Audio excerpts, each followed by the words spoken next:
Bom, pessoal, então vamos lá na terceira parte da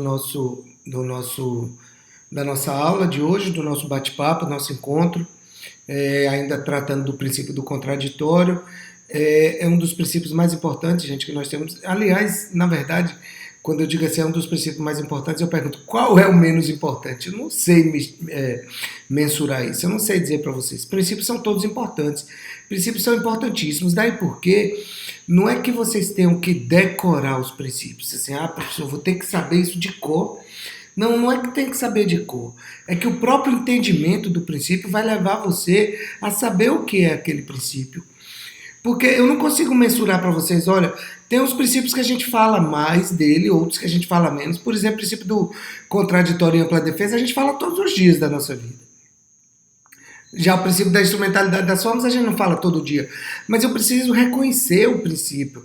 A partir da situação, do caso concreto que me é apresentado, daquele momento que chega a situação para mim, eu preciso identificar qual princípio que está sendo eventualmente violado, ou qual princípio eu vou trazer para ajudar na minha tese, quando eu estou construindo a minha petição. Vocês compreenderam? Então, assim, não é uma situação que eu tenho que dizer para vocês, não, vocês vão ter que fazer um decoreba de princípios. Não, a situação vai levá-los a reconhecer o princípio. Tá? Então, não dá para mensurar, eu comecei falando dos princípios mais importantes, mas é que é o princípio mais conhecido, digamos assim, o princípio mais do nosso dia a dia, que é o princípio do contraditório e da ampla defesa. E concluindo o princípio do contraditório, é que você deve assegurar a parte contrária, que ela se manifeste sobre aquilo, que ela se defenda, que ela fale nos autos sobre aquilo que está sendo posto. Tem algumas exceções, tá? Tem algumas exceções.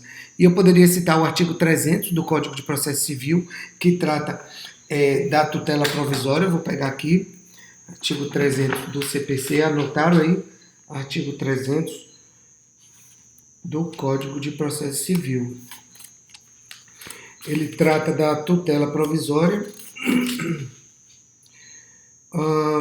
Ele fala aqui, ó, a tutela de urgência será concedida quando houver elementos que evidenciem a probabilidade do direito e o perigo do dano ou o risco ao resultado útil do processo. Nessa situação aqui, gente, o juiz pode conceder uma tutela provisória sem que seja ouvida a parte contrária, porque estão presentes alguns requisitos que o juiz entende que o direito está sendo violado e que se houver uma demora de manifestação das partes, disso, daquilo, que essa demora vai complicar a satisfação daquele direito naquele momento. Daí porque o nome provisório, porque o juiz pode reverter a qualquer momento. É uma decisão provisória. Então, assim, em regra, o Código de Processo Civil determina que a parte seja ouvida em atendimento ao princípio do contraditório, ou seja, que seja estabelecido o contraditório, que a outra parte diga, olha, não fiz, não devo, mas ele abre exceção. Uma delas está lá no artigo 300, que diz que pode conceder a tutela provisória, se presentes os requisitos, obviamente, e sem prejuízo de que essa tutela, essa decisão seja revertida lá na frente, não tem problema nenhum. Se ele entender depois que não era bem como ele tinha entendido, ou não era bem como chegou aos autos, ele pode simplesmente revogar aquela decisão dele, não há problema nenhum, suspende os efeitos e não trouxe prejuízo para a parte que teve o seu direito ali cerceado, entre aspas, porque não foi exercido o contraditório. E o outro está lá no artigo 562, ele fala aqui, ó, estando a petição, fala de manutenção e reintegração de posse, viu, gente? 562 fala, estando a petição inicial devidamente instruída, o juiz deferirá, sem ouvir o réu, a expedição do mandado liminar de manutenção ou de reintegração. Caso contrário, determinará que o autor justifique previamente o alegado, citando-se o réu para comparecer à audiência que for designada. Então, são exceções aí que o Código de Processo Civil traz para a gente, do que a gente poderia dizer assim, está cerceando o direito de contraditório, né? O direito do contraditório. Por quê? Porque decidiu se ouvir? Não. Mas os requisitos estavam presentes, tanto foram suficientes que o juiz pôde emitir uma decisão provisória, com base no artigo 300 ou com base no 562 do CPC, e ali atender o que o autor da ação pediu. Lembre-se, a decisão é provisória, ela pode ser revertida a qualquer momento, tá? Não é decisão definitiva, é uma decisão provisória. Princípio da ampla defesa, a garantia de produzir provas para convencer o julgador da sua tese, da tese defendida pelo seu cliente, você como advogado, da tese que você construiu, tá? Então a gente sempre fala junto, o princípio de contraditório e ampla defesa, é que você não seja cerceado nos meios de prova e que seja dado o exercício do contraditório à pessoa que está ali como autor, como réu, sendo parte daquele processo, tá? Gente, o último processo para a gente fechar o último princípio para a gente fechar, princípio da disponibilidade e indisponibilidade também, que é a liberdade que o jurisdicionado tem de exercer ou não os seus atos processuais.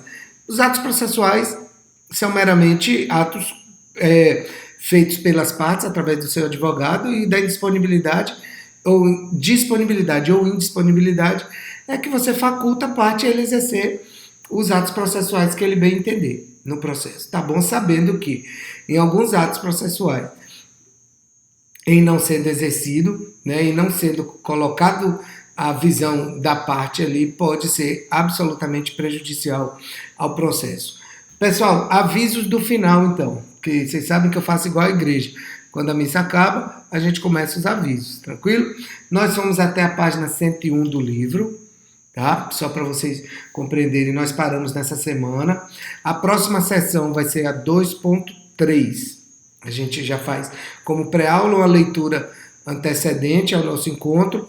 Amanhã, quarta-feira, amanhã, vocês podem assistir qualquer dia, mas eu estou falando do dia 25, eu estarei a partir das 19 horas no link do YouTube. Se o YouTube não funcionar como não funcionou da outra vez, a gente vai correr para o Instagram, mas o certo é que a gente vai conseguir se comunicar. Então, amanhã, dia 24 de março, estarei a partir das 19 horas tirando as dúvidas do pessoal do noturno. E na sexta-feira, a partir das 9 da manhã, eu estarei também tirando as dúvidas do pessoal do matutino. Tranquilo? Meu Instagram é osmundo_NG, vocês podem já adicionar, porque o plano B vai ser ele, tá? Osmundo_N de Nogueira, G de Gonzaga. Quem não tem ainda pode adicionar, porque se em tudo o YouTube não funcionar, a gente vai partir para o Instagram, de modo que a gente possa conversar. Tranquilo? Amanhã, quarta-feira, eu vou baixar as atividades do AVA do pessoal do noturno, logo depois das aulas dele, e na sexta-feira, ao meio-dia, eu vou baixar o do matutino. Fiquem com Deus, espero que vocês estejam em paz, fiquem em casa, permaneçam tranquilos, isso vai passar rapidinho e a gente vai voltar. Por enquanto, meu abraço aqui, bem apertado, carinhoso para vocês, para sua família, que Deus abençoe e que Deus nos dê a certeza de que brevemente estaremos todos juntos novamente. Um abraço e até a próxima.